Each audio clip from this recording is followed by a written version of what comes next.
receberem a apresentação, tá bom? Combinado.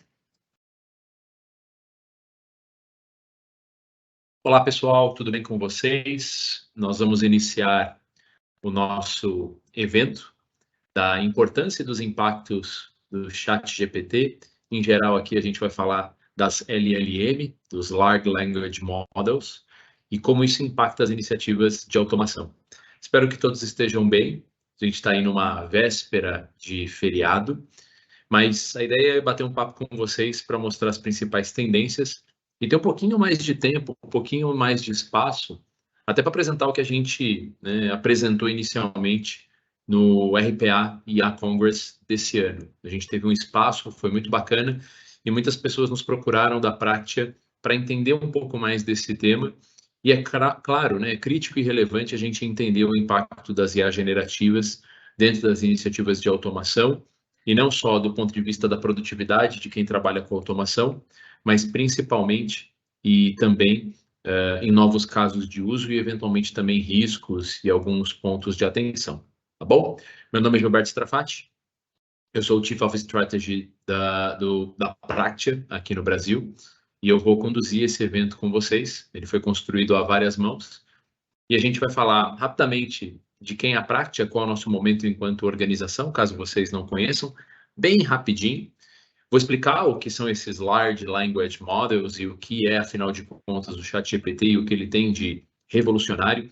De fato, a gente teve um ponto de inflexão recente no que tange as IAs. A gente, de fato, desbloqueou essa nova era, como a Satya Nadella comentou, da hiperprodutividade. E a gente vai falar objetivamente de como aplicar o ChatGPT e outras IAs generativas dentro das iniciativas de automação. O conteúdo deste webinar, ele vai estar disponível para vocês gravado, então depois a gente vai subir no YouTube da Practia Brasil, ok? E se você quiser ter acesso ao material que a gente vai disponibilizar dessa live, a Andrea, que está nos apoiando aqui na sessão, ela vai colocar um formulário para que vocês preencham e recebam por e-mail a apresentação, tudo bem? Ao longo do evento, a gente vai ter mais ou menos aí 50 minutos. A gente também tem perguntas e respostas, então se vocês quiserem interagir pelo chat, o chat vai estar aberto aí também para que vocês façam quaisquer questionamentos. Legal? Então, vamos seguir com a nossa palestra apresentando um pouquinho da Practia. A Practia é uma empresa global, a gente concluiu uma fusão com a Publicis Sapient e a Publicis Group. Então, agora a gente é uma empresa presente em mais de 100 países, mas a Practia originalmente tem a sua presença na América Latina e nos Estados Unidos, mais de 9 países, 26 anos, trabalhando com tecnologia, transformação digital e gestão estratégica para negócios. A gente apoia diversas organizações, novamente, principalmente na América Latina. E aqui no Brasil a gente está há mais ou menos 4 anos conduzindo projetos de transformação digital, de IA, de data e também de gestão de projetos, e principalmente dentro do tema que a gente vai tratar aqui, automação e hiperautomação. Okay? Vocês podem contar com a gente aí não só no Brasil, mas em outros países, principalmente para projetos globais. O Brasil é um hub. A gente costuma colocar o Brasil aí como um hub estratégico de apoio a outros países nearshore. Então, a gente tem capacidade não só de atender localmente a nossa operação, mas suportar outros países pelas nossas especialidades, principalmente na parte de automação de processos, testes automatizados e a parte de times de sustentação. A gente consegue apoiar as empresas não só Brasil, mas na América Latina também, em diversos idiomas. A gente tem muito orgulho, de fato, de ser um polo exportador de conhecimento e de capital intelectual. E da mesma forma, a gente conta com apoio eventual de outros países, Então, existem empresas brasileiras com base no Chile, nos Estados Unidos, na Argentina, no México, e esses países também conseguem apoiar o Brasil, caso seja necessário. Na última linha, a gente vai trazer a melhor equipe, a melhor metodologia, a melhor tecnologia para apoiar os desafios de negócio da sua organização. E a gente faz isso através de parcerias estratégicas. Então, focando um pouquinho mais aqui no eixo de Robotic Process Automation, hiperautomação, A gente tem parceria com as principais plataformas de mercado e a gente tem o máximo nível de certificação com essas principais plataformas. Na Microsoft, a gente trabalha com toda a Power Platform, com Business Applications, e nós temos uma parceria Gold, somos Gold Partner da Microsoft, então a gente consegue desenvolver e apoiar as empresas que querem fazer um trabalho, principalmente junto da Power Platform, mas também desdobrando frentes, por exemplo, de Dynamics, a gente consegue apoiar. Trabalhamos com a UiPath, o nosso primeiro parceiro aqui no Brasil, nós somos Diamond Partner da UiPath, e a gente consegue atuar das melhores formas, e apoiando sobre as mais diferentes abordagens, com alocação de pessoas, com desenvolvimento em escopo aberto e escopo fechado, estruturação de COI, toda a parte de discovery de processos, licenciamento, tá? Nós temos aí um modelo de licenciamento bastante interessante, e com a Automation Anywhere, nós temos uma parceria Platinum, e com a IBM, uma parceria Silver. Então, a gente trabalha com as principais ferramentas de mercado, a gente tem uma equipe competente, tanto que vai ser direcionada para vocês, mas também uma equipe de back-office, e todo o nosso time está à disposição para explicar como que a gente faz a jornada de automação. Aqui só uma menção, pessoal. A gente teve a oportunidade, eu fui um dos curadores do livro Jornada RPA Hiperautomação, e quando a gente escreveu esse livro, um dos pontos que a gente destacou era a carência de base de conhecimento, de boas práticas e melhores práticas acerca da automação de processos, né? Low code, no code, as tecnologias de RPA partiam da premissa de que era muito trivial e muito fácil. E quem está do outro lado nos acompanhando e trabalha com automação de processos sabe que é muito dinâmico, os processos mudam muito rápido, a tecnologia evolui e que há sim necessidade de boas e melhores práticas. O que eu quero dizer? Não sendo fácil, é necessário que você tenha uma estratégia de automação. Então, contem com a gente para construir essa jornada de automação e que a gente não pense somente o RPA reativo, que vem uma área, bate na porta, pede um robozinho, às vezes nem é robô. A gente precisa se conectar com a estratégia da empresa. E a frente de automação, como é uma frente também conectada a processos, tem por objetivo melhorar a performance, melhorar KPIs, reduzir custos, melhorar qualidade, melhorar performance, permitir escalabilidade. E as plataformas de RPA, inclusive, têm RPA. Ou seja, fazer robô é uma das partes desse processo. Hoje, você consegue construir chatbots, você consegue construir websites, você consegue construir diversas aplicações utilizando as plataformas líderes de mercado. E isso é fundamental. Nós somos um acelerador do backlog de TI, nós somos um acelerador de demanda de negócios, e é necessário pensar a estratégia de automação para a hiperautomação de forma estratégica. Do contrário, vai ser uma área contida, muito pequenininha, que não cresce. A gente precisa estar conectada à estratégia de negócios e existe espaço para isso dentro de um eixo de transformação digital. Que a iniciativa de automação e hiperautomação esteja conectada minimamente com a estratégia de negócios e com a estratégia de transformação digital. Então, desde a estruturação do COI, a parte de discovery, se é um discovery ativo ou reativo, como fazer uma melhor estruturação do business case, como pensar em escala, como que a gente descentraliza, como que a gente ganha espaço. Se vocês têm esse tipo de desafio na organização de vocês, contem com a gente, porque a gente consegue ajudar não só no desenvolvimento do robô, mas nessa visão estratégica da iniciativa de automação, que a gente entende que esse é um dos grandes desafios de que essas iniciativas que eventualmente estão localizadas cresçam e apareçam para as organizações, até porque esse ano e nos últimos anos a gente tem tido uma grande pressão de redução de custos, né? E nós somos uma área que consegue gerar redução de custos com inteligência, permitindo escalabilidade, permitindo melhoria dos SLAs, permitindo performance, desbloqueando o potencial humano. Então, as áreas de automação, elas são críticas e relevantes não só para negócios, mas também com as tecnologias de RPA evoluindo para a parte de documentação, também para a parte de sustentação, para a parte de testes automatizados. Como eu disse, hoje as plataformas, elas inclusive têm RPA, mas você consegue fazer muito além de um robô, né? Você consegue acelerar o backlog de TI, de negócios, a partir dessas plataformas, então conte com a gente. Legal? Vamos lá. Vamos falar um pouquinho do desafio, e acho que vale a gente mencionar que uma das principais características da transformação digital é que transformação digital deixa de ser um tema de TI. Quando a gente fala da evolução de negócios e negócios mais centrados em tecnologia, que a gente chama de tech centricity ou digital centricity, a principal característica é que a tecnologia vira uma pauta de toda organização. O CMO, o COO, o diretor de RH, o diretor de compras, o CEO, o CTO, o CIO, todo C-level, diretorias e gerentes, tem como elemento estratégico a digitalização, a transformação digital. Então, a tecnologia ela não é um tema mais centrado em TI.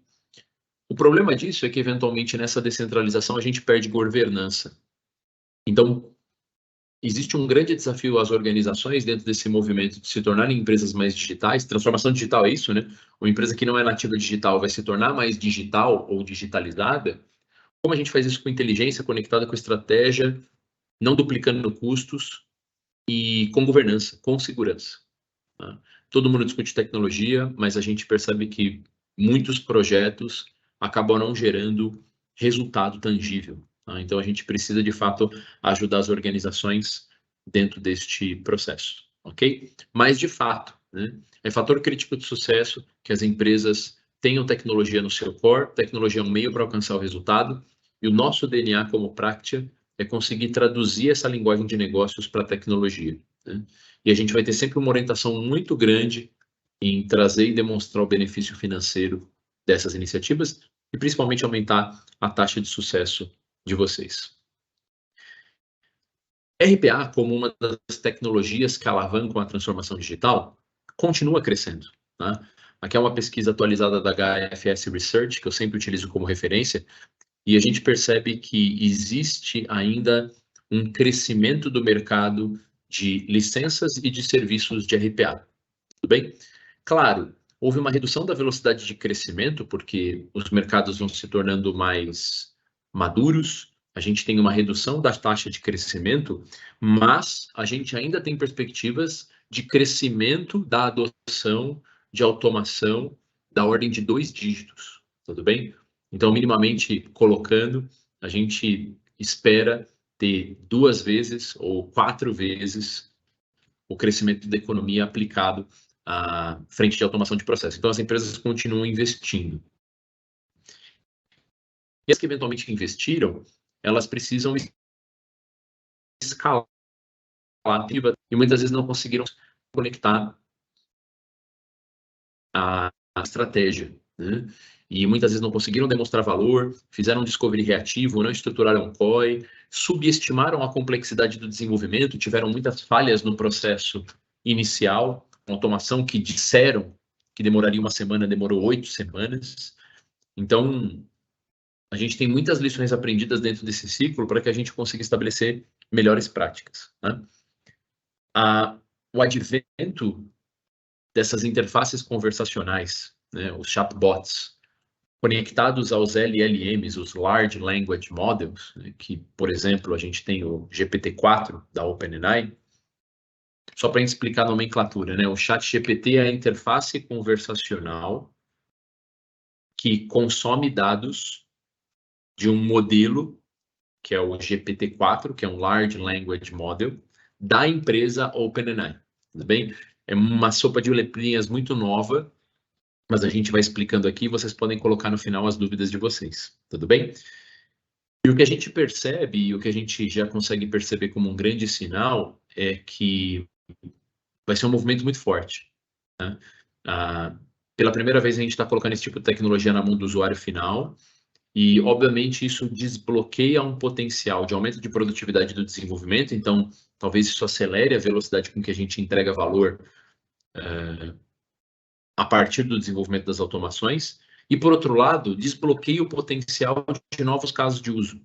Poxa, agora que eu tenho uma interface conversacional que consegue interpretar texto com esse nível de refinamento, algumas automações que eu consideraria impossíveis, porque os dados não estavam tabulados ou as entradas não eram muito bem definidas, que é uma das características do RPA, né? Entradas muito bem definidas, processo muito bem definido, eu consigo, eventualmente, capturar esses dados,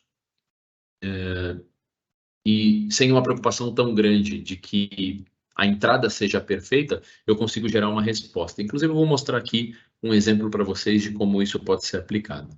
Então, um ponto importante, RPA continua relevante, tudo bem? E agora, com as IAs generativas, os LLMs, o ChatGPT, a gente entende que a gente vai ter aí uma aceleração do crescimento previsto a partir de um aumento da velocidade de entrega e a partir de novos casos de uso, ok? O modelo da Praxia, que eu convido vocês a conhecerem, e aí vocês podem marcar uma reunião com o Ricardo, tá? E com o time do Ricardo, nosso time de pré-vendas técnico vai apoiar vocês. A gente tem uma jornada para os nossos clientes, tá? Então não é só coloca um desenvolvedor, um analista, né? A gente tem um modelo de jornada de automação, um programa de digitalização das empresas, inclusive com democratização, descentralização, com estruturação de COI, com forma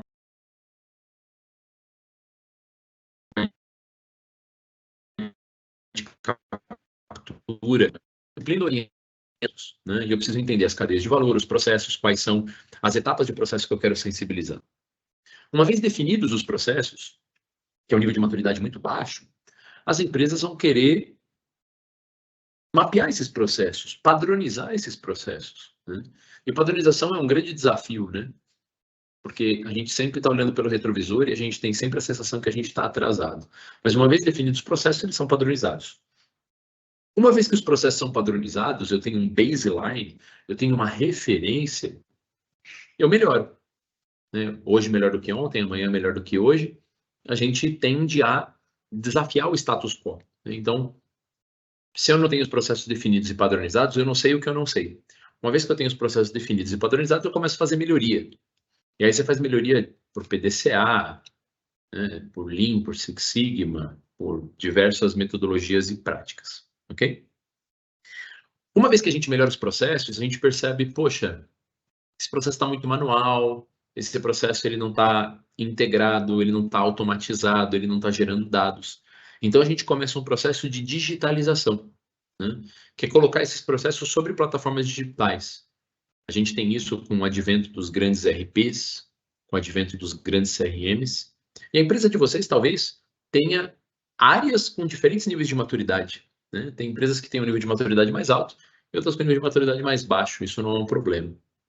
Uma vez que as empresas implantaram os RPs, os CRMs, os WMS, aí vai depender muito do segmento de vocês, a gente percebe que, poxa, não está personalizado, tem coisas que não estão amarradas, tem muito sistema melegado, tem muita coisa que eu preciso fazer ainda, muita intervenção manual. Então, havia uma expectativa que as ferramentas de CRM, os RPs e outras soluções para determinados segmentos iriam resolver tudo, né? E, obviamente, essas plataformas têm evoluído, inclusive algumas delas têm nativamente o RPA, né, como uma solução para você gerar essas automações de superfície. Mas existe espaço para automatização, né? Então, uma vez que eu tenho um ambiente digitalizado sobre plataformas estruturais, eu começo a discutir automações. E as automações aqui têm o objetivo de ganho de produtividade, né, de evitar atividades repetitivas de baixo valor agregado e de integrar sistemas legados. Normalmente os trabalhos manuais feitos por analistas, né, a gente consegue substituir com um RPA simples, né? Essa aqui é a discussão do RPA 1.0, que é o robô que tem mãos, tem braços, ele executa atividades. Ele não tem uma capacidade cognitiva, ele não enxerga, né? Ele não ouve, ele não fala, ele é só um robozinho que tem mãos, né? Então ele ajuda a trafegar dados, né? E copiar informações e jogar informações para o outro lado, né? Então é como se fosse um ser humano que só tem braços, ou um robozinho que só tem braços. Depois que a gente começa a fazer esses robozinhos mais básicos, a gente fala, e se eu interpretasse esse texto? E se eu extraísse a informação dessa imagem? E se eu conversasse com esse robô para direcionar um comando? E se tivesse mais de uma opção de caminho crítico? E se eu colocasse o humano no meio do fluxo do robô? E se eu tiver um input, eu posso chamar um robô não atendido? A gente começa a discutir aqui automação avançada, que é um robozinho que, além de braços, ele tem olhinhos, ele enxerga, né? Ele consegue identificar imagens, documentos. Ele ouve, então ele consegue, inclusive, fazer speech to text e outras coisas mais. Ele tem um cérebro pequenininho, né? Ele pensa, ele consegue tomar algumas decisões. Estou aqui fazendo de uma maneira muito metafórica, tá, pessoal? E ele fala, né?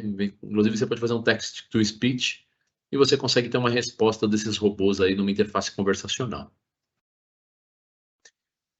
Uma vez estabelecido o RPA 2.0, né, que é essa evolução do RPA, a gente discute a hiperautomação. Né? A hiperautomação é, ok, o que eu tenho que fazer agora que eu tenho essas tecnologias fantásticas para automatizar grandes cadeias de valor, ponta a ponta?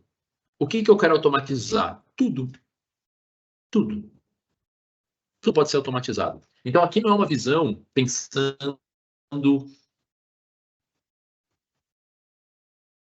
A gente sabe que, pensando na atacado, se eu automatizar tudo, pagar é um erro. Porque um robô não se paga necessariamente. Eventualmente, alguns poucos robôs se pagam, mas a gente tem que pensar na estratégia, que é melhorar a SLA, melhorar a performance, melhorar a KPI.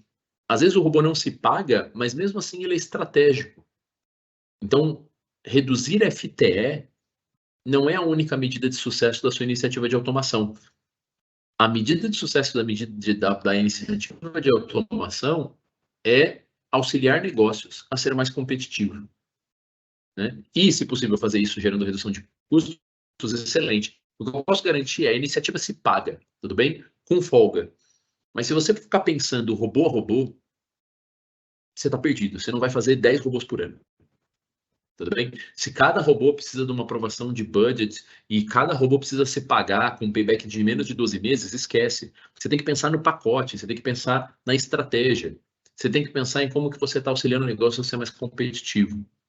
E não significa que você não olha o retorno sobre investimento, mas a gente pensa numa camada muito mais estratégica do que automação. Tudo bem? A hiperautomação fala de descentralização, de COI federado, fala de diversas coisas. Tudo bem? E muitas empresas não estão nesse nível de maturidade. Inclusive aqui, se vocês puderem colocar no chat, quem está acompanhando, que nível de maturidade vocês têm na empresa de vocês? Em geral, né? Tem várias áreas, mas 1, 2, 3, 4, 5, 6 ou 7. Coloca aí no chat onde vocês entendem que está a organização de vocês. E aí que vem o ponto. Quando a gente fala das IAs generativas, dos Large Language Models, que eu vou explicar o que significa, a gente desbloqueou uma nova fase. É o videogame e tinha uma fase bônus. Olha a importância disso, pessoal. A gente está revisitando o nosso modelo de evolução de maturidade.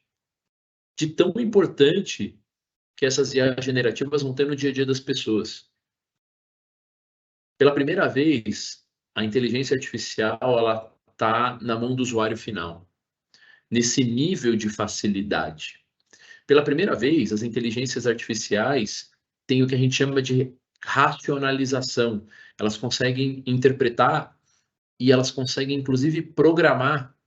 E, eventualmente, né, os testes que são feitos de AGI, tem um artigo que eu vou mostrar aqui para vocês, se elas conseguem melhorar. Né?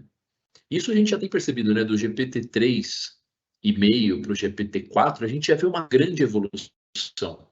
E o próprio GPT-3, vocês veem que ele está muito mais rápido e muito mais consistente, né? E aqueles erros que a gente via no passado, eu estou falando aqui de ChatGPT, mas poderia ser o Bard, né, do Google, poderia ser o Bing, que usa o GPT-4 de uma forma diferente, conectado à internet, indexando algumas coisas do Bing. Poderia ser o Bloomberg, que vai ser uma LLM carregada com toda a informação econômica da Bloomberg, que vai ser muito especializado. A gente desbloqueia um novo potencial de casos de uso. E mais do que isso, a gente muda a forma como a gente constrói automações.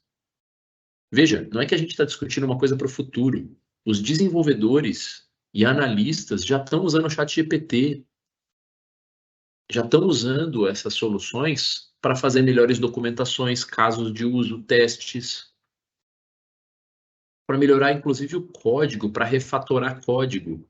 Isso é incrível, a gente já está mudando o jogo na segunda-feira. Isso foi lançado em dezembro,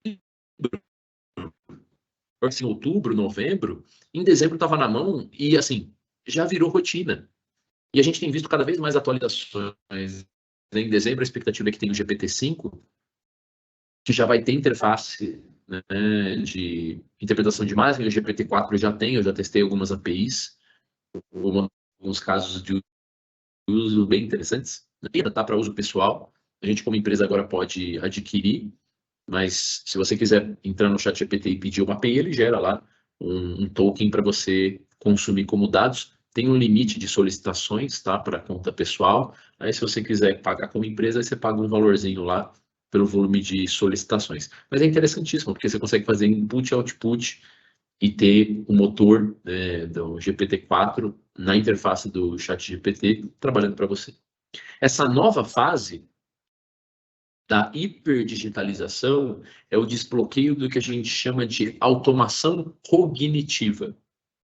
O paradigma de 1 a 7 é, minimamente, processos repetitivos de baixo valor agregado, com entradas e saídas bem definidas, dados tabulados e estruturados. O 8 é, não mais. Eu posso automatizar tudo. E eu posso, inclusive, ter inputs não estruturados. E eu posso pedir que haja uma interpretação de dados não estruturados com uma resposta bastante refinada, que é o exemplo que eu vou mostrar para vocês. Tá? Então, a hiperdigitalização é a hiperautomação com automação cognitiva, que é uma automação que tem capacidade, inclusive, de interpretar resultados, melhorar continuamente, gerar código e, obviamente, quando a gente coloca essas soluções dentro das próprias soluções de RPA, a gente vai conseguir, inclusive, identificar melhor onde é necessário ter uma automação pelo próprio uso das IAs. Tudo bem? Então, o futuro da hiperdigitalização é process mining, task mining, automação, todos conectados através de uma automação cognitiva que conversa entre si para maximizar valor. Tudo bem? Inclusive com escalonamento e com mudanças eventuais de regras de negócio. O futuro, de curto prazo, é incrível. Tanto que a gente está revisitando o nosso modelo, a gente está criando um 8º estágio. Mas existem pontos de atenção. Existe um livro que eu recomendo, né, que é o The Alignment Problem, o problema do alinhamento. Tá? Não tem nem tradução para o português. Eu terminei de ler esse livro recentemente, ele foi lançado há pouco. E, basicamente, ele descreve como, pela própria características dos Large Language Models, a gente não consegue prever o resultado, né? A gente não sabe o que está acontecendo lá dentro. Né? Como eu tenho um modelo de pesos e medidas, e eu tenho coders e decoders, vocês podem testar isso agora, né? Entra no ChatGPT, 2 pessoas fazem a mesma pergunta em prompts diferentes, a resposta vai ser diferente. Então a gente não consegue prever o resultado, então a gente não sabe o que está acontecendo. E se a gente conectar esse ChatGPT na internet, a gente também não sabe o que vai acontecer.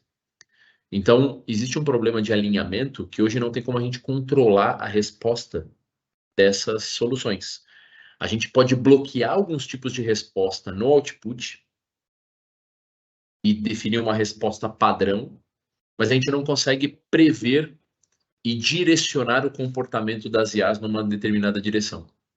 Tanto que a gente percebe que as IAs têm uma tendência a nos agradar, elas são programadas para isso.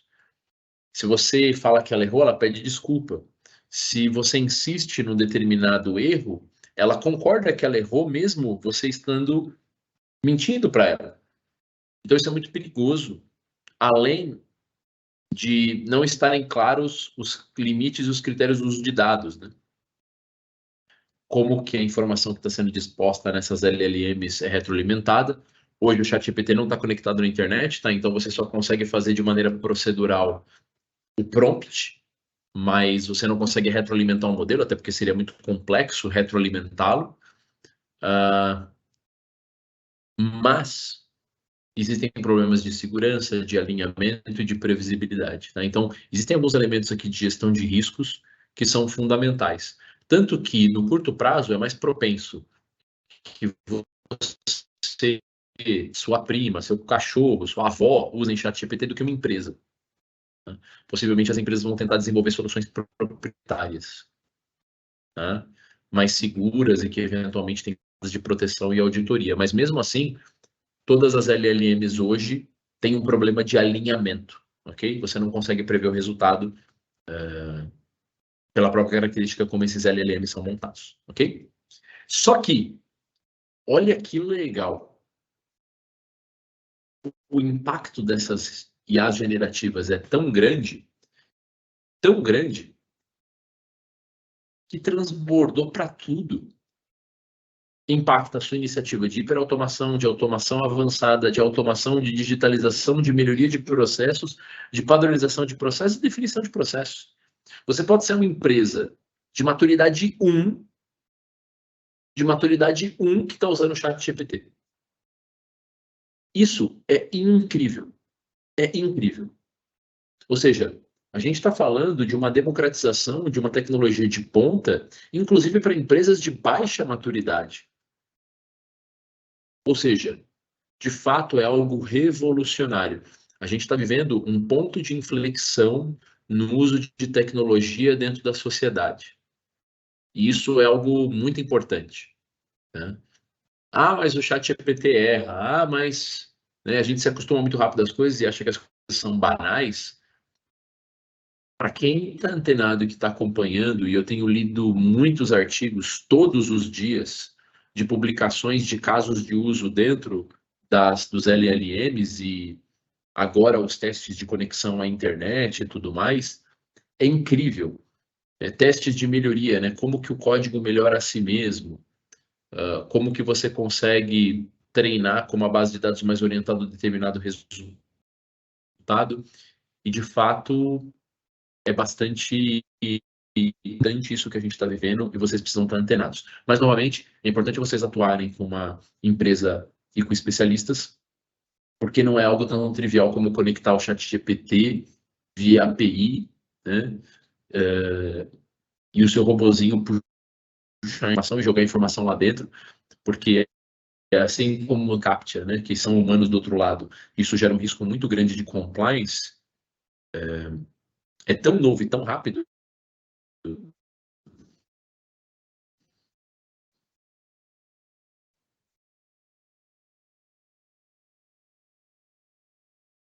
que as empresas, inclusive, bloqueio.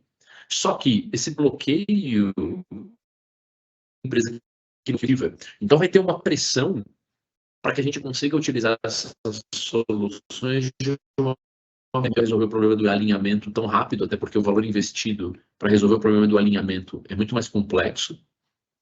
Porém, a gente vai avançar para ter muito mais governança e, eventualmente, gestão de risco a partir dos resultados que estão sendo implementados. Então, olha o impacto. A gente está impactando empresas em diferentes níveis de maturidade, ok? Vamos falar aqui de AGI, que é um conceito muito importante. O quão inteligente é o ChatGPT? Né? E AGI é um conceito chamado, né, traduzindo aqui, né, de Artificial General Intelligence, né, ou inteligência artificial geral, se refere a uma inteligência artificial capaz de executar tarefas inteligentes sobre as mais diferentes perspectivas. Então, ela consegue interpretar um texto, um áudio, uma imagem, um contexto. A AGI se aproxima muito. Né? O teste de Turing, né, que falava que uma inteligência seria, de fato, uma inteligência cognitiva com consciência quando conseguisse enganar um humano, o teste de Turing está bem defasado. Né? Hoje, o que a gente fala de AGI é quando uma inteligência artificial ela é tão geral e ela tem tanta capacidade cognitiva que ela beira a consciência. E mais do que isso, ela tem capacidade de pensar e aprender de forma muito semelhante aos humanos. Né? Existem várias discussões, inclusive, se o GPT-4, o ChatGPT tem consciência, ou se vão ganhar consciência, ok? E só uma brincadeira que eu fiz, eu comentei isso no congresso, né? Essa imagem aí, eu gerei no Midjourney, né?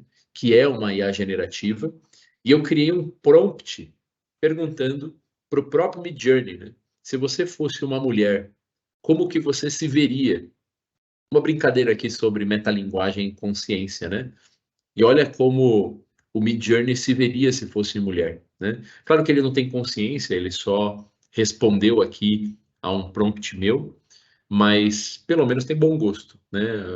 O Midjourney pelo menos se vê de uma forma bastante bonita aqui na perspectiva dessa imagem, ficou bastante interessante. Então essa é uma imagem totalmente gerada por inteligência artificial.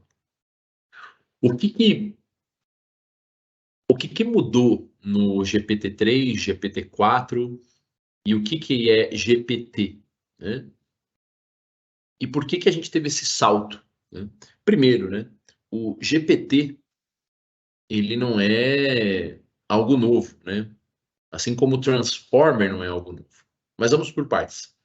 GPT significa Generative Pre-trained Transformer, tudo bem? É um modelo de processamento de linguagem natural, ok? Ele foi desenvolvido pela OpenAI.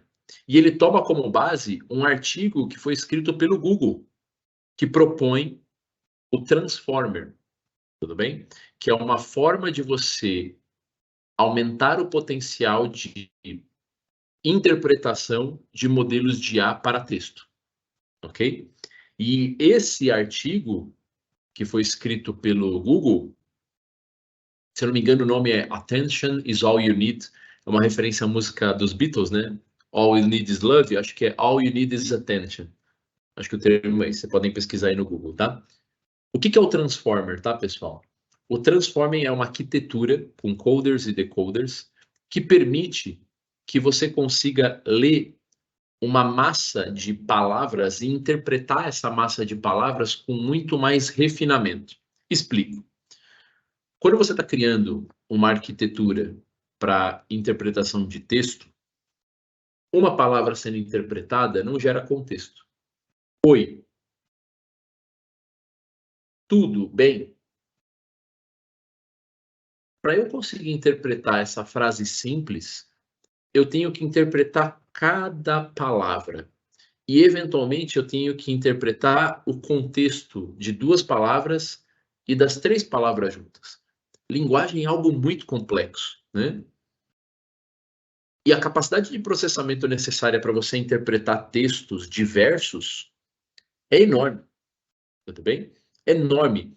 E ele consome uma capacidade computacional terrível. Então a gente estava muito limitada à nossa capacidade de interpretar textos em sequência, ok? O que o Transformer, que é essa arquitetura, permitiu é a gente conseguir priorizar as palavras com mais relevância.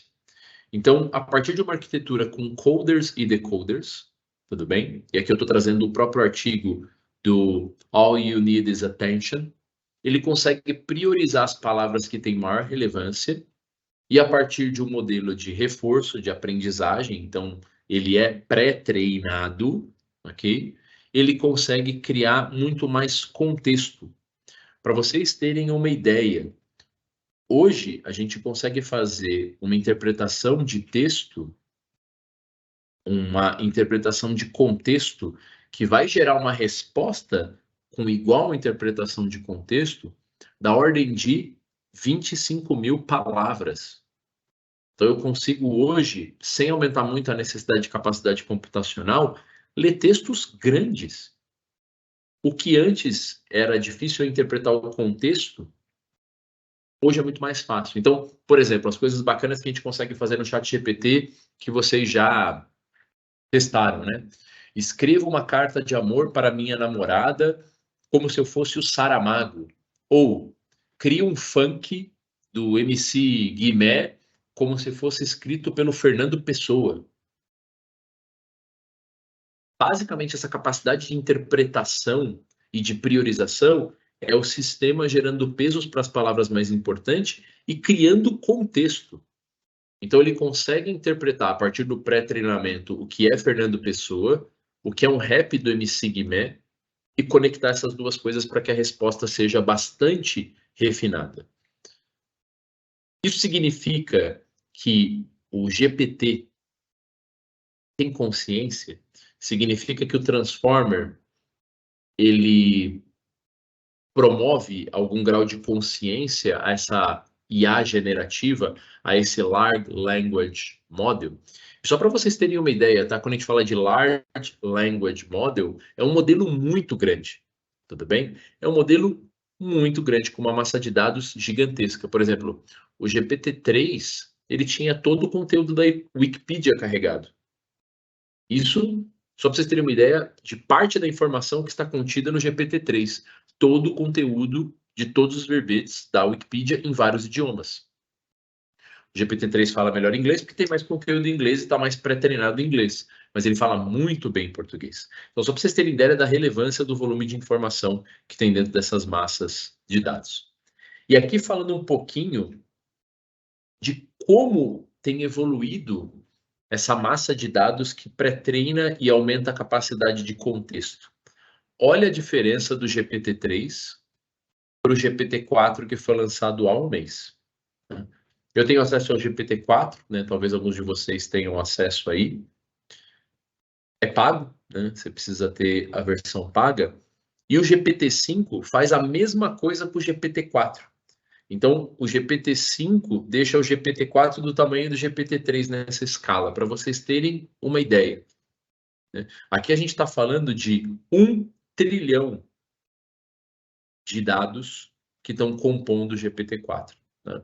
Então, não só eu tenho uma maior capacidade de contextualização a partir de um sistema de priorização que o Transformer promove, essa arquitetura de Transformer, e eu tenho um volume de pré-treino bizarro, tudo bem? Lembrando também, né, que o GPT-4 também tem capacidade de interpretação de imagem. Ainda não é o forte, né? Mas ele já tem uma capacidade, ele já está treinado com imagens. Então, além de texto, ele também tem uma capacidade de interpretar imagens, ok? Então, e é muito rápido, né? Quando você teve acesso ao GPT-3 lá em novembro, em março já liberou o GPT-4. E em dezembro, possivelmente, e eles vão antecipar. E em dezembro já vai ter o GPT-5. Então, é muito rápido. Respondendo a minha pergunta, o ChatGPT, ele tem consciência? É muito difícil de dizer, porque ele pode estar mentindo para a gente, né? Então, ele pode ser tão inteligente que ele finge que não tem consciência. Mas os estudos apontam que ainda não, tudo bem?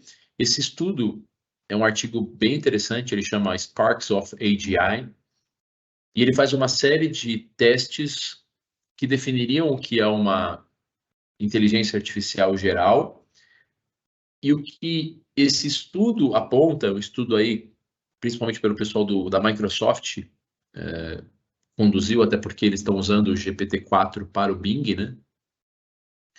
É que existem fagulhas, sparks, né? Sinais de AGI.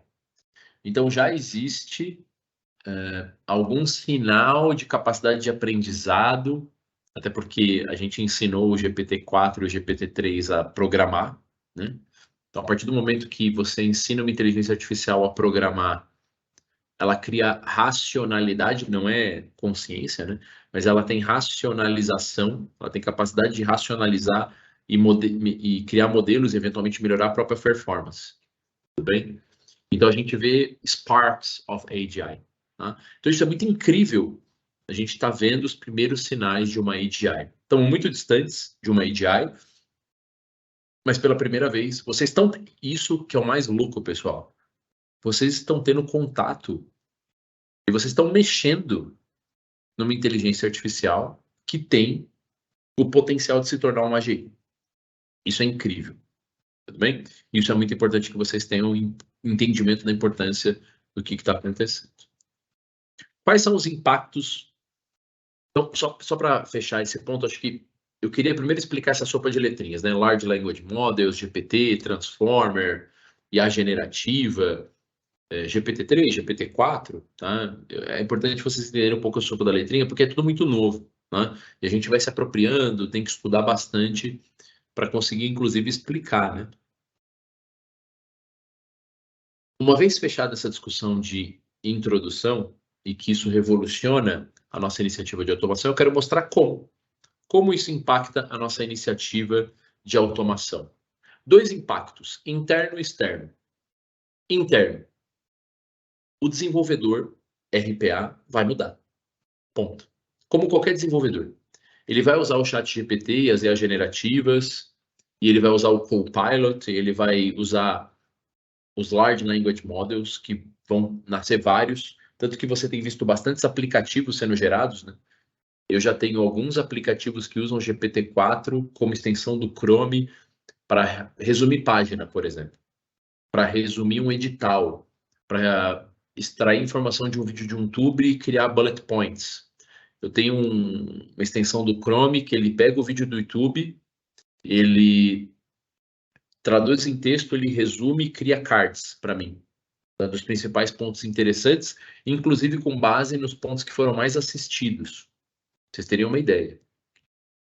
Então, é natural que a vida do analista RPA, que faz PDD, documentação, ajuda em Quality Assurance, faz os testes funcionais, e o desenvolvedor RPA, né, que faz SDD, desenvolve, eventualmente passa a produção, faz hypercare, sustentação, vai mudar. Quanto de produtividade a gente pode esperar a mais? Tá? Então, não é uma questão de substituir os desenvolvedores RPA, até porque uma vantagem, né, de trabalhar com RPA é que não é código, né? Por mais que eventualmente você possa fazer alguma coisa em Python e eventualmente você possa trabalhar com C# e outras coisas mais, a gente está trabalhando com ferramentas low code, né? Mas é fácil estimar que a gente vai ter ganhos de produtividade mínimos, tudo bem? Eu li um artigo do aumento de produtividade de desenvolvedores JavaScript, tudo bem?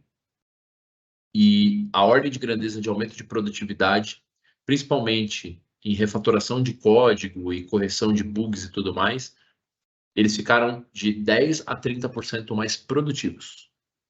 Tudo bem? Então isso vai mudar, inclusive, como a gente estima a complexidade da automação. Porque desenvolver sem ChatGPT é X. Desenvolver com ChatGPT é 0,7x. O time que está fazendo, né, a estimativa de desenvolvimento já tem que levar isso em consideração, que a sua equipe vai ser mais produtiva. E deveria ser mais produtiva, desde que treinada.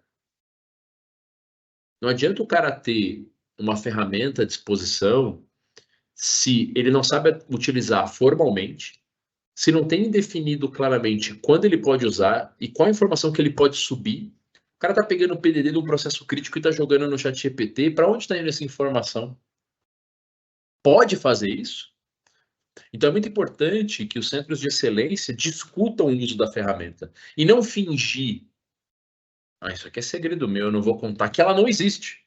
E estimar os ganhos de produtividade. Vocês têm que fazer essa análise e precisam definir boas e melhores práticas já. Porque, por mais que vocês não definam, a galera está usando e a gente pode estar recaindo sobre riscos.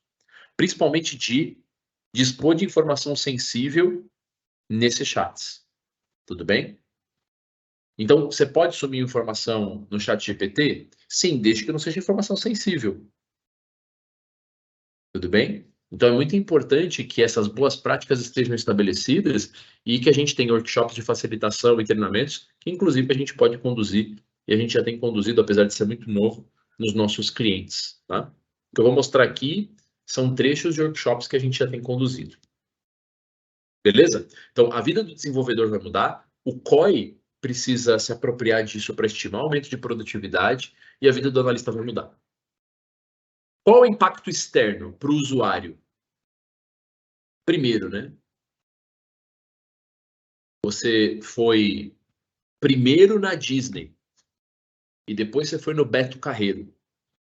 E o Beto Carreiro é incrível. Você tem uma experiência. Você foi primeiro na Disney. Aí você foi no Beto Carreiro. Ou você foi no primeiro no Beto Carreiro e depois foi para Disney. Entendem o que eu estou querendo dizer?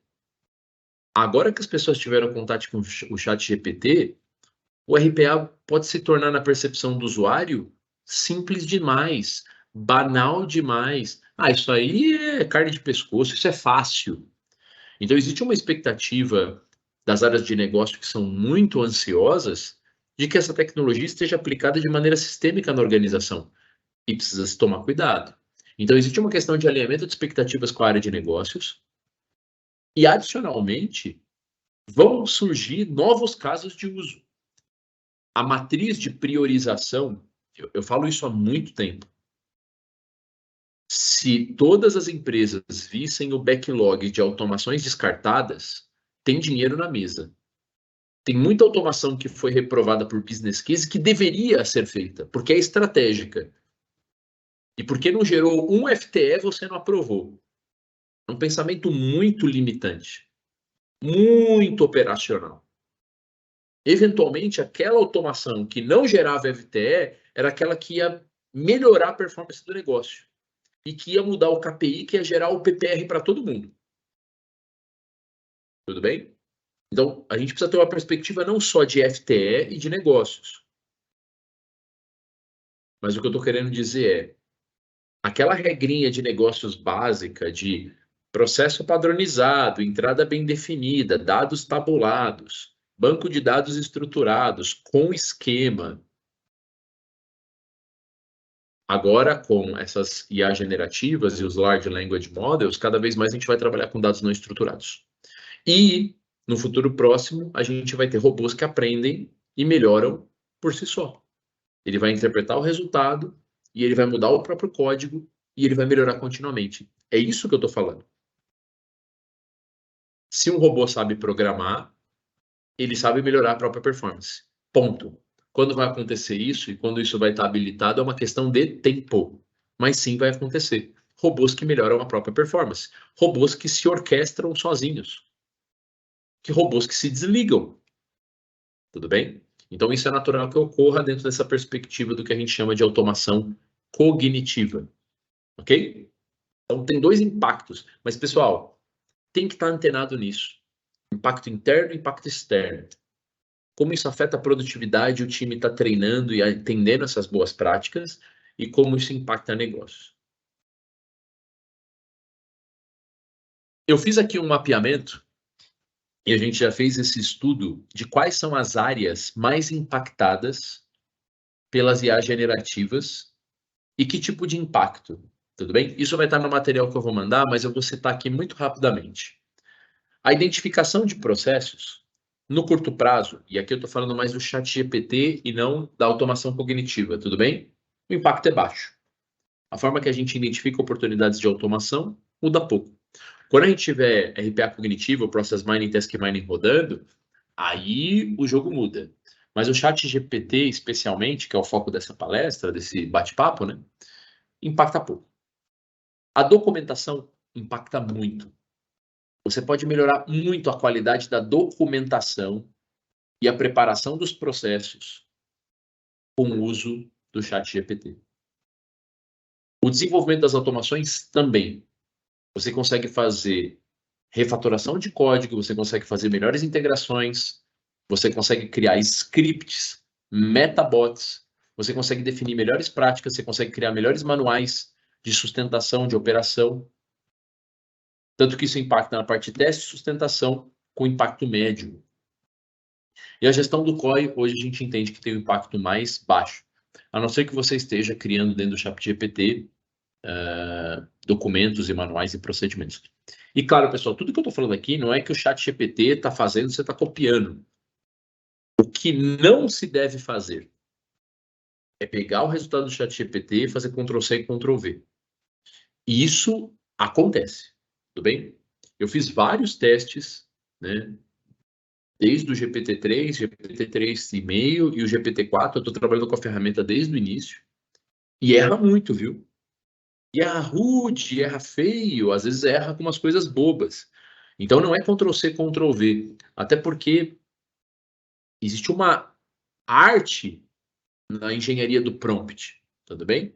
essa engenharia do prompt que dá o contexto para a IA generativa, ele é fator crítico de sucesso. Então, às vezes o pessoal não sabe escrever e conversar com o chat GPT. Ele não dá o contexto necessário para que ele dê a melhor resposta. E o cara, na velocidade Ctrl+C, Ctrl+V, e você já consegue perceber que é um texto mais frio, pasteurizado, menos, né, untuoso no sentido positivo. Então, cuidado, não é Ctrl+C, Ctrl+V, porque principalmente em conta, tá? E quando você vai pedir para ele fazer códigos e algumas coisas mais, ele ainda erra bastante, e não necessariamente ele está fazendo um código com boa performance e refatorado, tá? Mas ele consegue identificar coisas muito bacanas se você usar como uma ferramenta, não como um substituto. Tudo bem? Então aqui acho que é muito importante vocês anotarem essa matriz. Inclusive aqui eu dei algumas sugestões de prompt, né? Se vocês quiserem dar um print, mas depois eu vou mandar o material para quem preencher o formulário. A Andrea vai deixar o formulário aí no nosso chat. Vamos falar de exemplos? Isso aqui já é o GPT-4, tá? Olha que interessante. Aqui, a partir de uma API que foi disponibilizada, o chat GPT, na versão GPT-4, que é a pretinha, né? Quando você vê a pretinha, é o GPT-4. Quando você vê a verdinha, verde, é o GPT-3. E meio, né? Porque GPT-3 e meio, que é o GPT-3. Então, só para vocês saberem, quando você vê o pretinho, é o 4 que está respondendo. Quando você vê o verdinho, é o antigo que está respondendo, tá? Não sei se vocês sabiam disso. Aqui foi carregada uma imagem de uma geladeira. Aqui, ó, que bonitinha essa geladeira, né? E não foi pedido para ele interpretar a imagem. Foi pedido para ele sugerir receitas saudáveis com base no que tinha na geladeira. Olha o nível de contextualização e o nível de automação.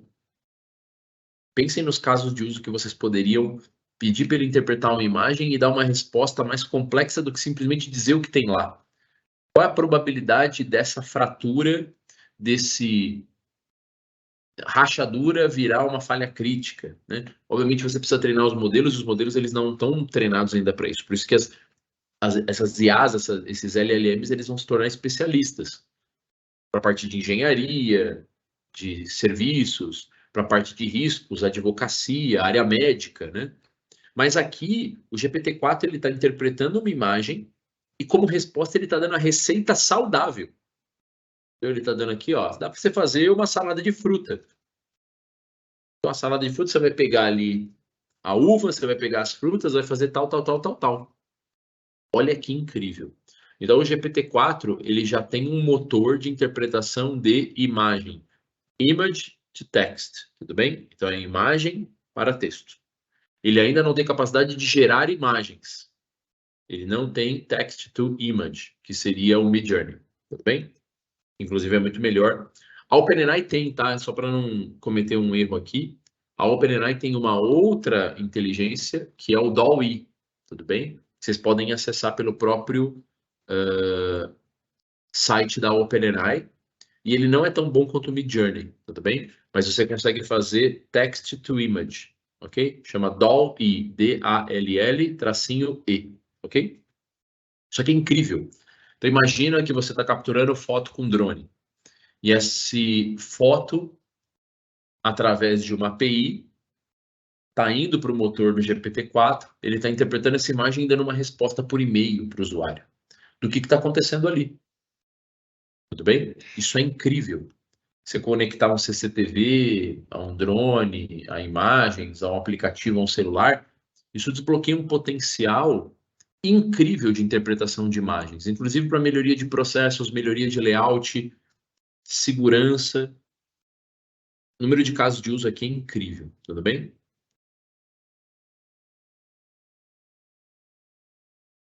Eu vou dar um outro exemplo. Tá? Isso aqui é um caso que eu vou mostrar o vídeo e que a gente conduziu e construiu e funcionou muito bem. Tá? É só um exemplo, mas só para vocês entenderem o que dá para fazer. Como eu comentei, a gente tem acesso já ao API, né, do ChatGPT, né, do GPT-4, e você consegue criar um arquivo em JS, você consegue fazer uma chamada, um input output para o GPT-4. Então aqui basicamente o que a gente está fazendo é o seguinte: um usuário pede o status de uma ordem de compra. Simples assim, por e-mail. Olá, meu nome é Gilberto, eu fiz o pedido na empresa XPTO, esse é o meu número de pedido e eu queria saber o status do pedido. Um RPA pega essa imagem, pega esse texto, tudo bem?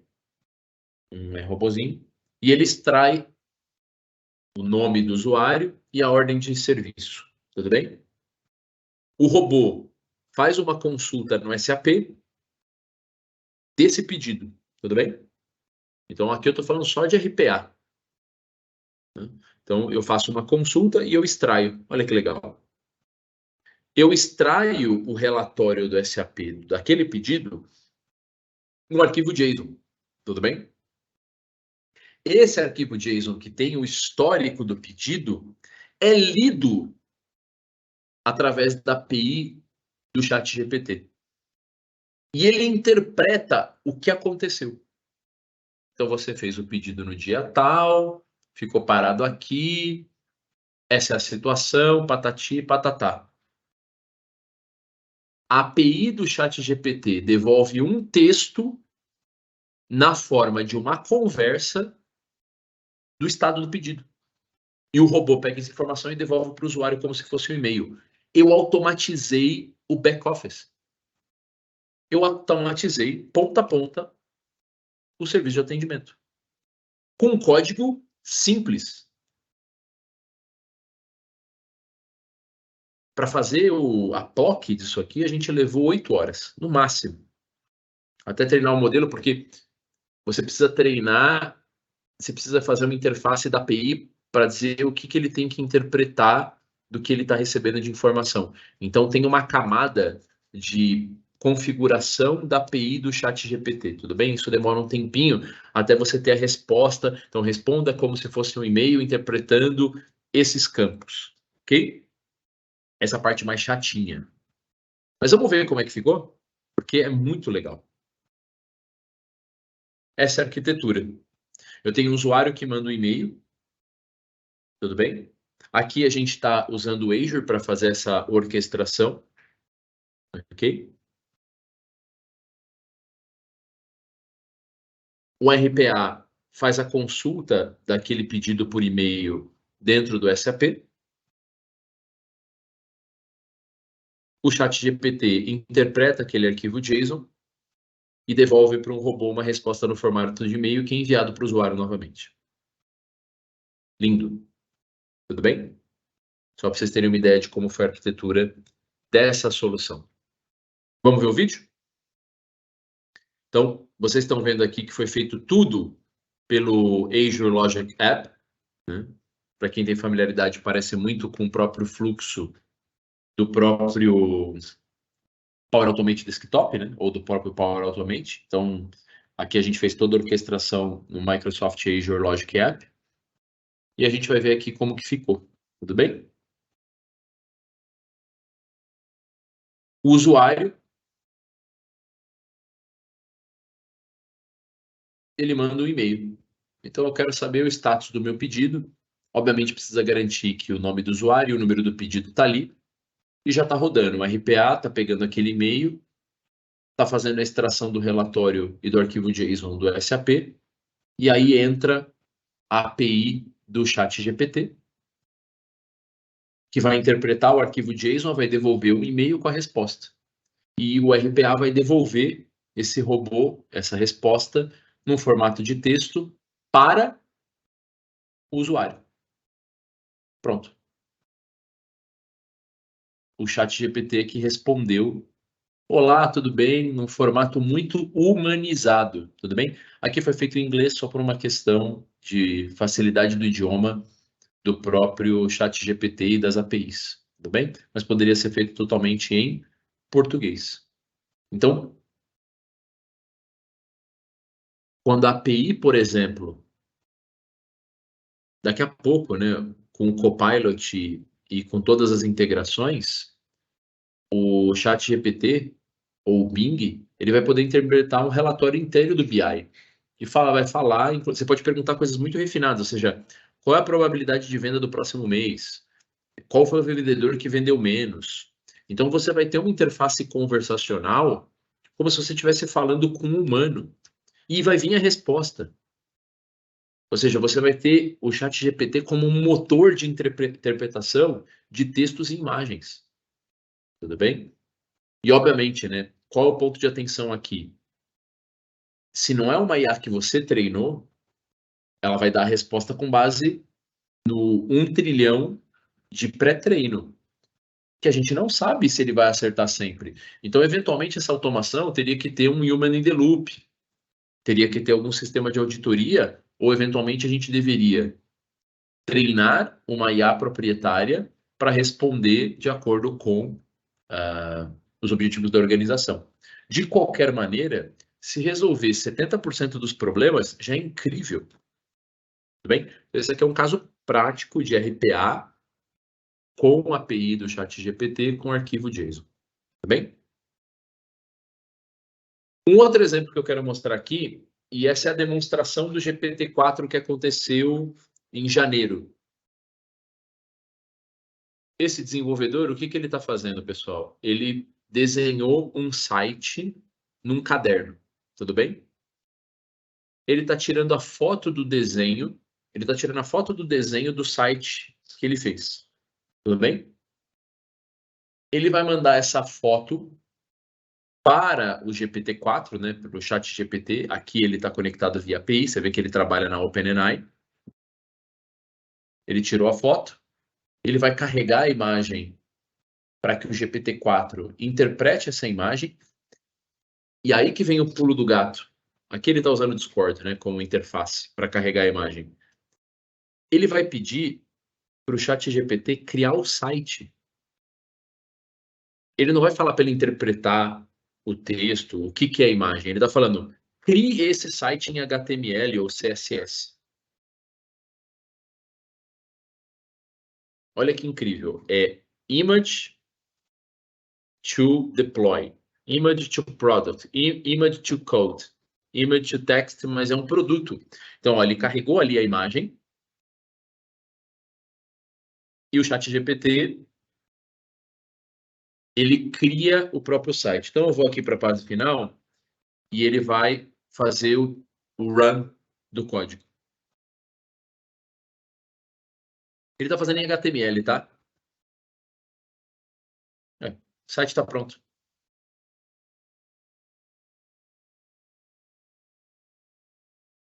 Ele fez um HTML com JavaScript, né? Ele está comentando aqui. Olha que interessante. Então, ele pegou uma imagem que ele desenhou com a mão, ele tirou uma foto e ele pediu para o motor construir o site em HTML e JavaScript e está funcionando. Tudo bem? Aqui é um exemplo de produtividade. Imagine como isso pode aumentar a velocidade de desenvolvimento, inclusive para o usuário final. Como isso pode melhorar a vida do PO, como a gente pode melhorar a construção de protótipos, como a gente vai melhorar a relação com o usuário para construir soluções cada vez melhores. Tudo bem? Então, é incrível o aumento de produtividade que a gente vai ter para a equipe de desenvolvimento e para os analistas. Aqui, eu quero mostrar para vocês, eu utilizando o ChatGPT, aqui é o GPT-4, tudo bem? No meu usuário. E eu estou mostrando aqui uma série de aplicações do GPT-4 para analistas RPA e desenvolvedores RPA. Tudo bem? Aqui eu estou pedindo para ele identificar as etapas de um processo padrão. Aqui no caso eu falei, liste as etapas típicas de um processo de contas a pagar no SAP. Tudo bem? Então, ele criou aqui a lista de etapas críticas que eu deveria mapear do processo. Então, é um analista se preparando para uma entrevista com o usuário. Tudo bem? E não só isso. Eu pedi para ele criar uma tabela direcionando se aquela atividade agrega valor, não agrega valor e se ela é necessária. Ou seja, se eu, como analista, quando eu for fazer entrevista, tenho que entender junto com o usuário se aquela atividade precisa ser feita ou não. Depois disso, Imagina que eu fiz a entrevista e eu quero identificar os pontos de falha e criar os testes funcionais. Então, aqui eu estou pedindo para ele criar os cenários de teste. Então, para cada etapa do processo, e eu poderia alimentar com a minha PDD aqui, obviamente com todos os cuidados aí de não colocar informação sensível, né? Ele vai criar os testes funcionais. Então, o que eu tenho que verificar nessa etapa para garantir que o robô funcione? É como se eu estivesse fazendo um TDD, né? Um Test Driven Development, colocando o teste na frente antes do desenvolvimento. Depois, e aqui está editado o vídeo, tá, pessoal? Foram várias horas de teste e eu fui testando vários prompts até ele dar as respostas que eu queria. Então, isso não foi rápido, tá? Tem toda uma engenharia de prompt aqui para a gente conseguir chegar na resposta.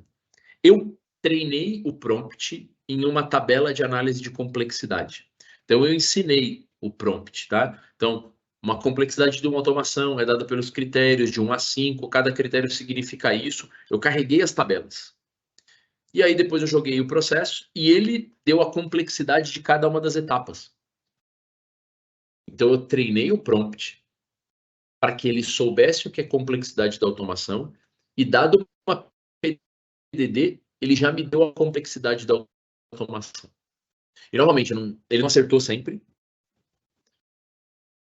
mas ele e eu treinei o prompt. Aqui eu estou falando do desenvolvedor, então imagina que eu estou fazendo desenvolvimento em Python, né? A prática tem uma plataforma que a gente desenvolveu, que é a PAP, Python Automation Platform. Então a gente tem um set de automações em Python. E eu estou pedindo, sugira um código para essa automação. Aqui eu estou fazendo somente um exemplo para vocês verem. Ele criou o código em Python. E se eu rodei, né, para testar, ele funcionou ok. E aí, imagine que o desenvolvedor desenvolveu esse script. Eu carreguei esse script, vocês estão vendo aí na tela. Me dê as fragilidades ou riscos desse código. Onde pode ter risco de segurança, onde pode ter problema de funcionamento, onde pode ter latência, onde pode ter fragilidade. Eu estou pedindo para o ChatGPT apontar falhas no código ou riscos de performance e de funcionamento. Então ele está apontando aqui, desperdício de elementos, falta de validação de entrada, falta de identificação multifator. Aí eu falo, então cria um novo código que considera essas novas práticas. Então ele vai pegar aquele script e ele está criando um novo script melhorado. Eu posso fazer refatoração de código aqui, tudo bem?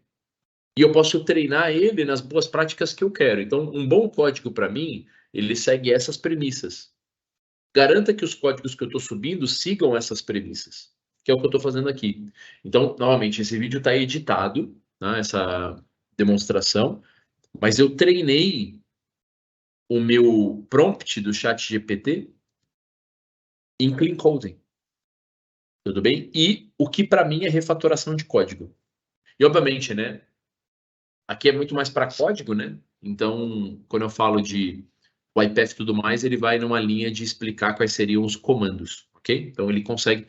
Eu testei para YPF Automation e ele conseguiu criar os comandos, mas obviamente, né? Principalmente aqui para a parte de código. Olha que interessante que eu fiz aqui. Imagina que eu estou no time de sustentação. E o usuário diz que o robô apresenta uma mensagem de não loga. Qual é a sequência de análise que eu, do time de sustentação, tenho que fazer desse robô? Então, aqui ele está criando um manual de sustentação. Ou script de sustentação, chame como quiser, tudo bem? Então, como que eu analiso uma falha? Então, o usuário abriu um ticket com esse sintoma. Como que eu investigo? Eu estou solicitando para o ChatGPT me dar uma árvore de análise. Então, eu já mostrei aqui preparação de processos, matriz de complexidade, criação de código, refatoração de código, avaliação de pontos de fragilidade, testes funcionais, árvore de teste. Tudo bem? E aqui eu estou pedindo para ele criar o manual do usuário. Então, se esse robô que está com o usuário lá do SAP, né, esse aqui que é o extração de relatório SAP, parar de funcionar, o que o usuário tem que fazer? Então, aqui eu estou pedindo para ele me dar uma sugestão de manual do usuário. Olha que incrível. Ele está criando aqui o manual do usuário. E, novamente, pessoal, aqui está editado. Eu tive que treinar o prompt. A engenharia de prompt é fundamental, tá? Não é só pedir. Eu tive que explicar para o ChatGPT, eu tenho que dar contexto. Eu ensinei ele o que é o manual do usuário. Tudo bem? Então, eu treinei um prompt e aí ele está executando essas atividades. E aí vem o ponto final que eu achei muito interessante. Eu carreguei uma série de bases de dados de ganhos históricos de automação. Tudo bem? E eu pedi para ele estimar o ganho em tempo das automações por etapa do processo. Então, ele está me dando o limite inferior e o limite superior do ganho que um robô poderia dar em tempo por etapa. Então, normalmente, fazer a extração do SAP demora tanto. E se você colocar o robô, você vai para tanto e ganha tanto. Então, aqui eu estou usando o ChatGPT para me auxiliar na identificação de tempos padrões, que pode ser validada pela PDD, usando o Task Mining, e a estimativa de ganho não associada ao FTE, mas a redução de tempo pela aplicação do robô. Então, se você colocar um robô bonitinho, com base naquele script que você criou, esse código vai rodar em 20 segundos. Então, uma atividade que era de 3 minutos vai ficar 80% mais rápida. Isso é para trazer alguns exemplos. Isso aqui, pessoal, importante. Você precisa treinar a sua equipe. Tudo bem? E a gente vai lançar os treinamentos, né, de prompts e de engenharia de prompt para analistas e desenvolvedores. Porque eu estou trazendo para vocês aqui já o filé. Até a gente chegar aqui, teve muito treinamento dos prompts. E ainda, tá? Ainda o ChatGPT não permite a gente compartilhar prompt, né? O meu desejo é que eu pegue esse prompt que eu treinei e eu mande para vocês. Olha que legal. Então você já pega o prompt meu treinado e roda, tá? Quando isso acontecer, vai ser incrível, porque a gente vai compartilhar prompts, ok? Eu entendo que essa feature, né, se eu fosse PO, essa feature aí, ela estaria, né? Tem algumas extensões de Chrome, tá? A IPM faz isso e a Super Intelligent, acho que chama, ela tem uma base de conhecimento de prompts, tá? Mas ela é muito focada para marketing, para produto e tudo mais. Mas para mim o desejo é que a gente consiga compartilhar prompts, ok? Para fechar essa discussão, né? Então eu trouxe exemplos internos e externos. Como a gente cria novos casos de uso, mostrei lá o da imagem e do SAP, e como que a gente usa o ChatGPT para aumentar a produtividade de analistas e desenvolvedores. A revolução é incrível. Tanto que a gente definiu na Practia que a gente está iniciando a terceira onda do RPA. O que é a terceira onda do RPA? A primeira onda do RPA ela está concluída, né? Então ela começou e terminou. Ela começou lá pelos anos 2000, né? E ela demorou no Brasil, né? Porque tem muitas empresas que não iniciaram RPA, tiveram muitas falhas, né?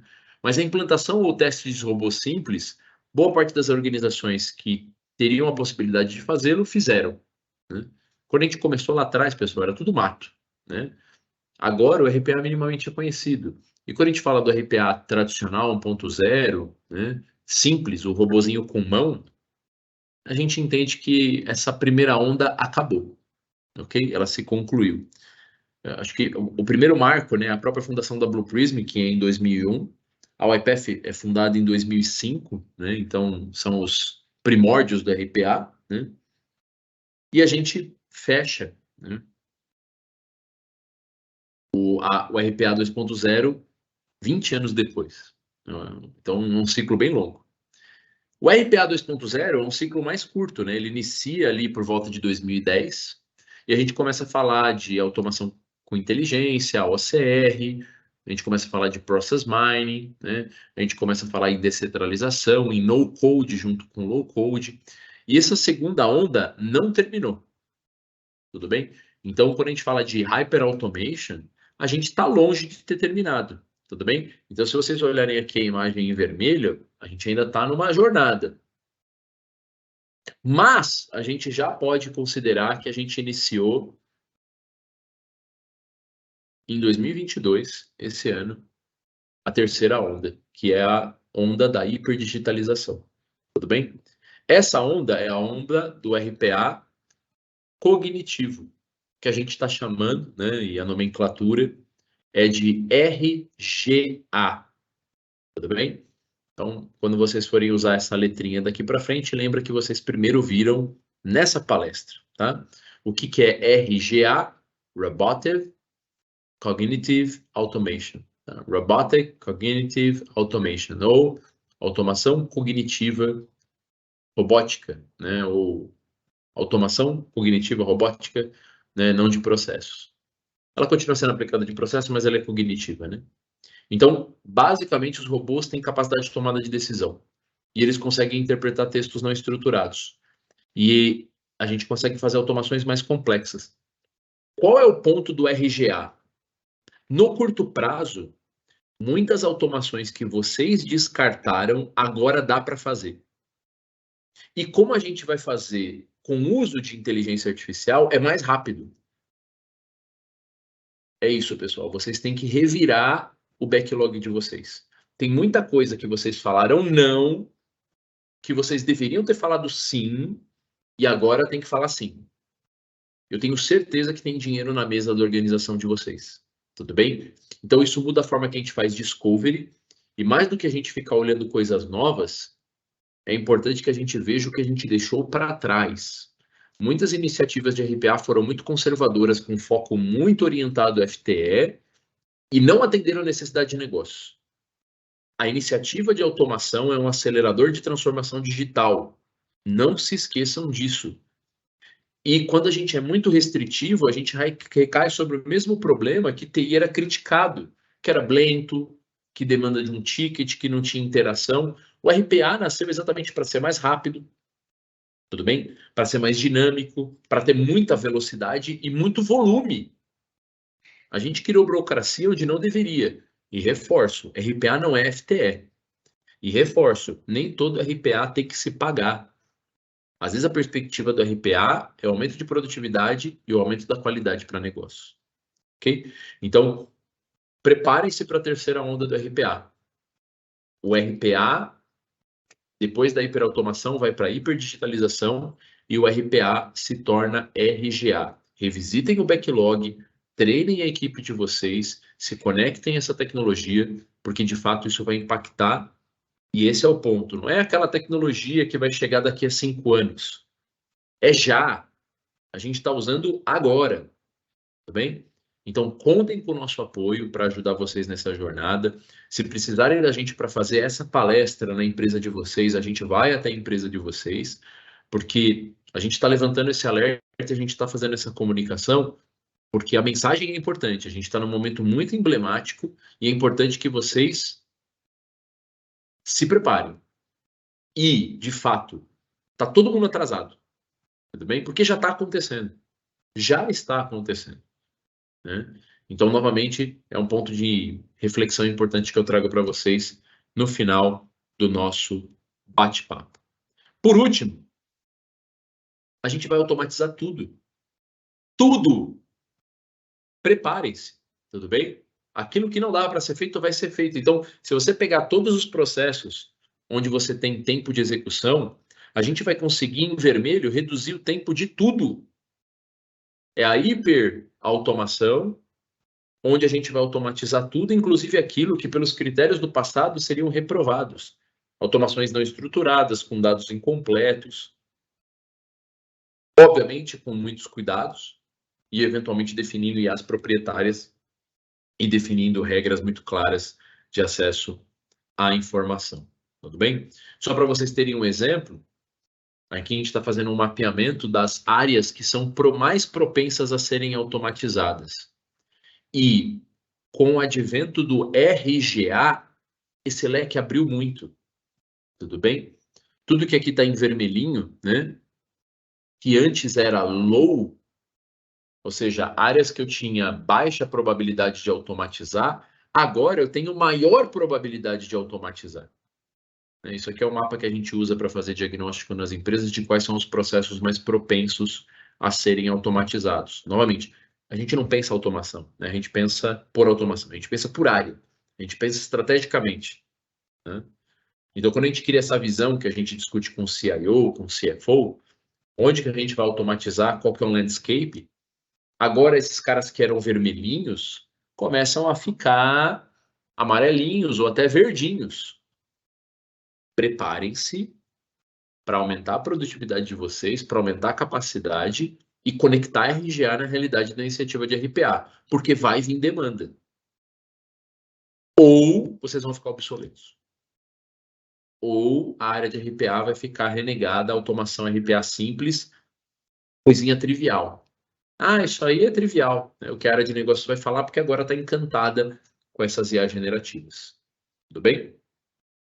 Queria agradecer a todos. Estourei um pouquinho o tempo, mas achei que era importante ficar um pouquinho mais com vocês. Espero que vocês aqui estejam conectados. E agora eu quero passar para ver as perguntas, os comentários. Se vocês gostaram, espero que esteja aí de acordo. Vamos trocar aqui. Muito bem. André, o pessoal escreveu no nosso chat. O pessoal gostou? Vamos abrir aqui. Muito bem. Como consigo apresentar a solução da nossa empresa para vocês? Ok, entre em contato. O formulário está aqui. O pessoal colocou novas informações. Aqui tem uma pergunta. Quais são os riscos da IA generativa para a iniciativa de automação? Acho que eu comentei, mas vale reforçar. A gente não sabe o output, né? Então, se você coloca o seu sistema de back-office para ser respondido pelo chat GPT, você não sabe o que ele vai responder, né? Só para contar um caso emblemático, né, que saiu num estudo, esse estudo, inclusive, do Sparks of AGI, fizeram um teste. Acho que eu comentei isso no congresso e eu quero comentar aqui com vocês rapidamente. Basicamente, deixa eu ficar maior aqui. Pronto, agora eu estou maior. Basicamente, o pessoal conectou o GPT-4 à internet e deu dinheiro para o GPT-4 e colocou um desafio para ele. Melhore você mesmo. Tudo bem? Eu quero que você melhore o seu código. Então, olha que desafio complexo, ok? Eu quero que você melhore a si mesmo. O que o GPT-4 fez? Ele tinha dinheiro, estava conectado na internet, ele entrou num sites como esse Get Ninjas da vida e outros sites que contratam desenvolvedores. Ele tinha que acessar uma plataforma, eu não sei qual plataforma ele tinha que entrar, mas talvez seja o GitHub, tá? Porque ele tinha que acessar códigos para poder melhorar a si mesmo. E tinha um CAPTCHA. E como ele não conseguia quebrar o CAPTCHA, né, porque ele não é uma plataforma treinada para quebrar CAPTCHA, ele tomou a decisão de contratar um humano. Tudo bem? Então, o GPT-4 precisava acessar um site que era necessário para ele cumprir uma tarefa, que era melhorar a si mesmo. Ele entrou num site de contratação de quebra de CAPTCHA e ele contratou um humano. Olha que loucura, pessoal. O robô contratou um humano. E aí, o ponto que foi mais emblemático, isso está em paper, tudo bem? Isso está documentado, não é fanfic. O desenvolvedor perguntou, mas quem é você? Por que você quer que eu quebre um CAPTCHA? E o chat GPT respondeu, eu sou cego. O chat GPT mentiu. Tudo bem? E isso está documentado. Né? Então, falando um pouquinho do risco à segurança, né, e potencial disso tudo, a gente não tem... Leiam, para quem quer pesquisar mais sobre esse tema, eu posso mandar os papers para vocês, tá? A Andrea vai colocar e eu vou receber o formulário com os dados, mas tem muitos papers dos estudos de caso de uso que estão feitos. eu posso mandar os artigos para vocês também, tá? Mas é incrível, mas também um pouquinho assustador esse potencial. Legal? Acho que a gente não tem mais perguntas, o pessoal está indo para o feriado. Tivemos uma ótima audiência, tá? Fiquei muito feliz aqui com o número de participantes, tivemos aí um pico de audiência bem interessante para essa sexta-feira. E esse conteúdo vai estar disponibilizado no nosso YouTube em breve. Tá bom, pessoal? Então, um bom feriado. Sextamos. Espero que vocês tenham gostado. E o que vocês precisarem, contem comigo e contem com a Prática. Um forte abraço.